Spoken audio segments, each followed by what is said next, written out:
I was lying in bed next to the person I loved, scrolling through my phone at 2 a.m., when I saw his face staring back at me.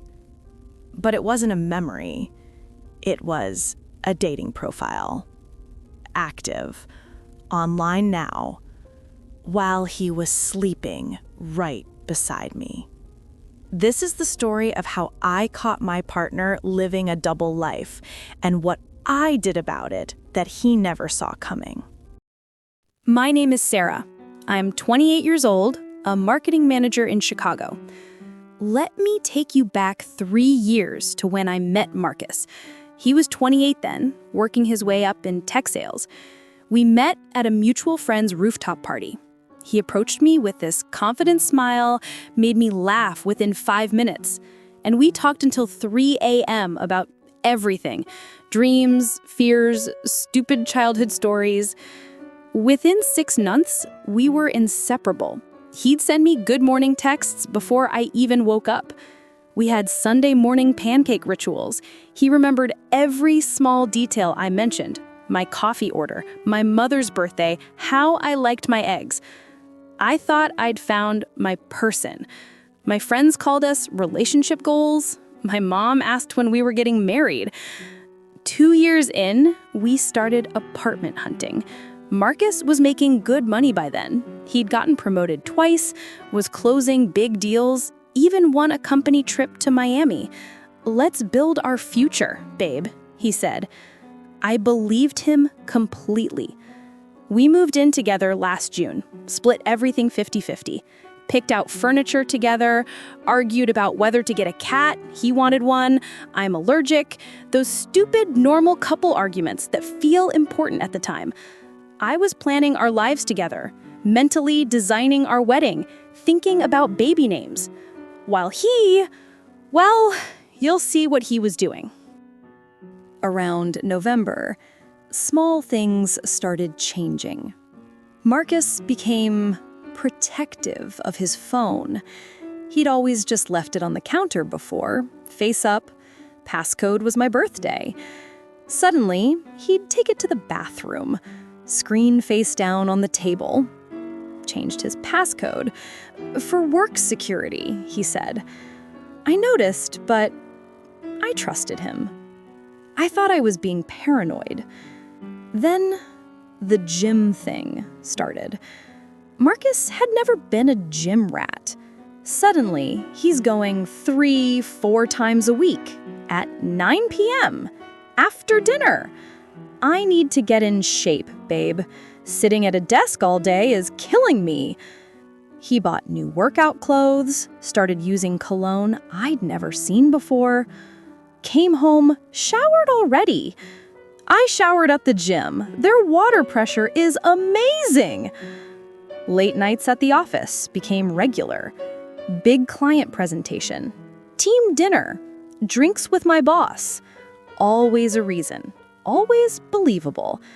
He'd text me updates, photos of his laptop, his coworkers in the background. I had no reason not to believe him. But something in my gut felt off.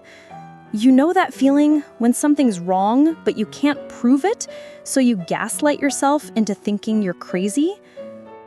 Our sex life changed too. He was distant, distracted. I'd try to initiate, and he'd be too tired or stressed about work.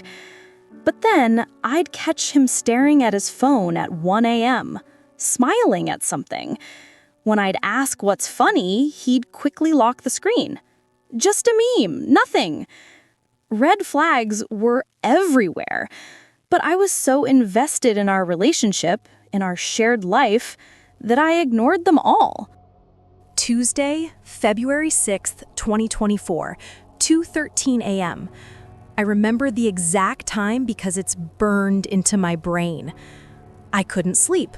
Work stress. We had a big campaign launching. I was scrolling Instagram mindlessly, just trying to tire my eyes out. My friend Jessica had posted earlier that day some screenshot of a ridiculous dating profile she'd seen, making fun of it.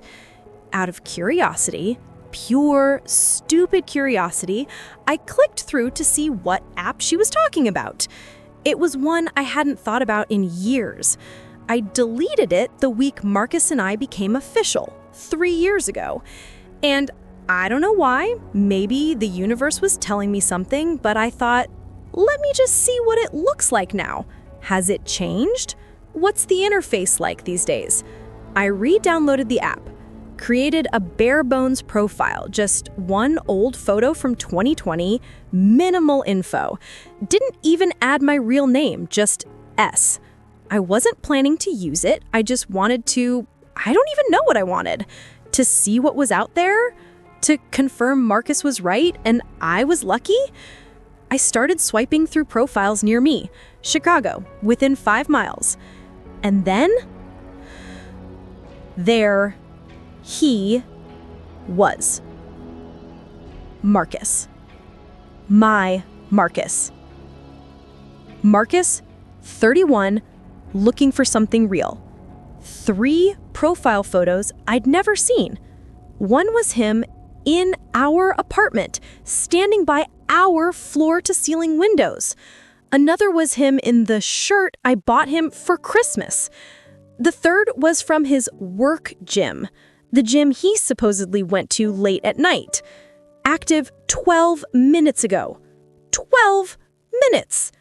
My hands started shaking so badly, I almost dropped the phone.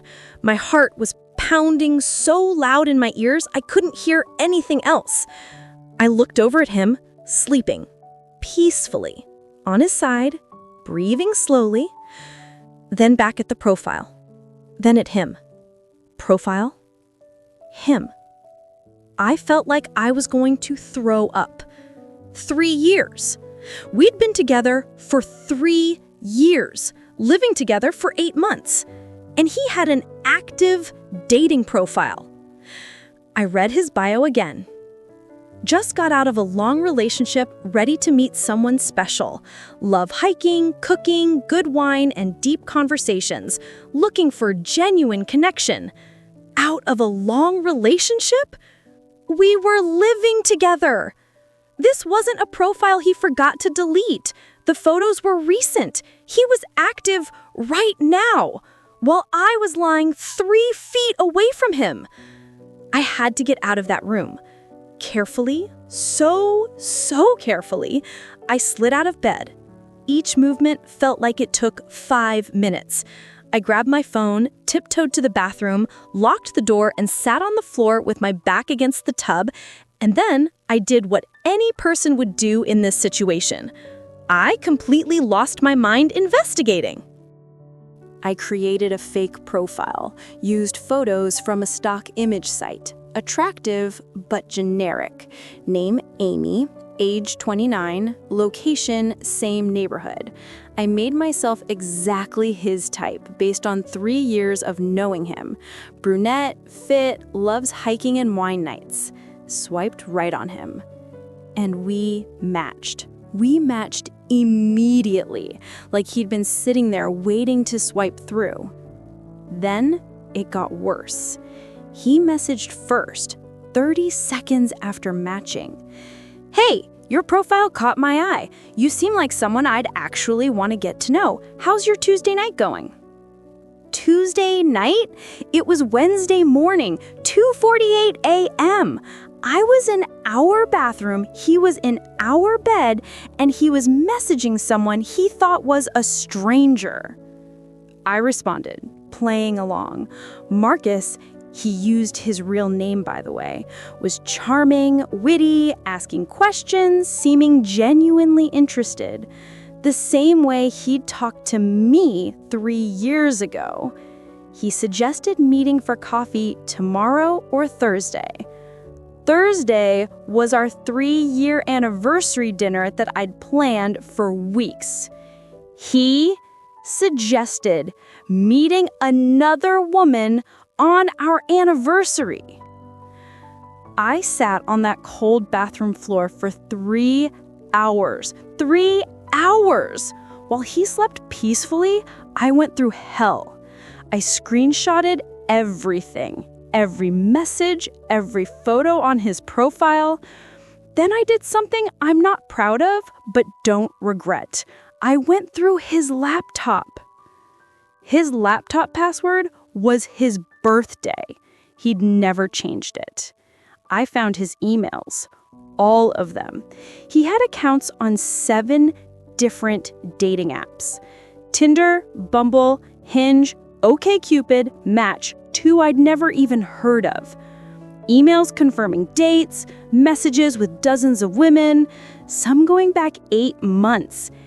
8 months! That's when we just moved in together, when I thought we were starting our forever. The messages made me sick. The messages made me sick. He told one woman he was divorced, another that he was new to Chicago.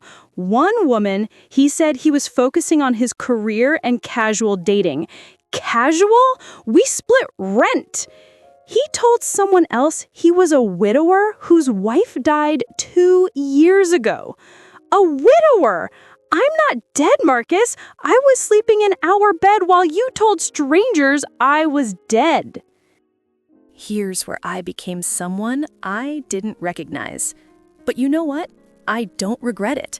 Because here's what people don't tell you about betrayal. The anger gives you superpowers. Suddenly, I was thinking 10 steps ahead. I took 3 days off work, told them I had the flu. Marcus thought I was just sick, brought me soup, asked if I needed anything. The audacity. First move, I called a lawyer. Not a divorce lawyer, we weren't married, but someone who specialized in tenant rights and financial disputes. I showed her everything, the dating profiles, the messages, the timeline.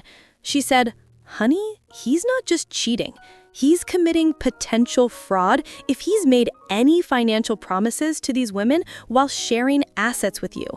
That's when I learned our joint account showed charges to restaurants I'd never been to. Second move, financial separation. Quietly, I opened a new account at a different bank, started redirecting my paycheck, began moving money gradually, not all at once, just natural amounts. Kept paying my half of bills so he wouldn't notice. By the end of week 1, I'd secured $12,000 of my own money he couldn't touch. The lawyer said, document every shared expense. Third move, the social reconnaissance. Marcus's boss, Tom, was someone I'd met at company holiday parties. Nice guy, professional, big on company values and integrity. I reached out on LinkedIn, casual, professional. "Hey Tom, I'm expanding my network in tech sales. Would love to grab coffee and hear about your leadership philosophy." He agreed immediately. I wasn't ready to drop the bomb yet. I was building rapport. Fourth move, I contacted 3 of the women he'd been messaging, found them through their profiles, sent careful messages. I don't know how to say this, but I think we've both been talking to the same guy. Are you talking to someone named Marcus? 2 responded immediately. One called me crying. She'd met him twice. He told her he was single. They'd slept together. She had no idea. For 2 weeks, I played the perfect girlfriend. I smiled, I kissed him goodbye, I asked about his day. The whole time, I was documenting everything. Every late night at work, I'd check his location sharing. He never turned it off. Arrogant. He wasn't at work. He was at bars, restaurants, sometimes other apartments. I had timestamps, locations, screenshots of everything. 2 weeks later, Friday night. I told him we needed to talk. He came home to find his belongings in boxes. Every single thing of his packed, labeled, ready to go. The look on his face was almost worth the pain. "What's going on?" he asked. I held up my phone. His dating profiles on the screen. All of them. "You tell me, Marcus. Or should I call you by your Tinder name? Mark, 29, entrepreneur?" He went pale, started stuttering. The lies came pouring out. "It was just for attention. I never met anyone. You're never home." every excuse except the truth that he was a coward who wanted the security of our relationship while keeping his options open. Then I laid it out. I was removing him from the lease. I'd already spoken to the landlord. He had 48 hours to move out. The lawyer had everything documented. And here's the part he didn't see coming. I'd already contacted 3 of the women he'd been messaging. We'd compared notes. They had no idea he was in a relationship, and they were furious.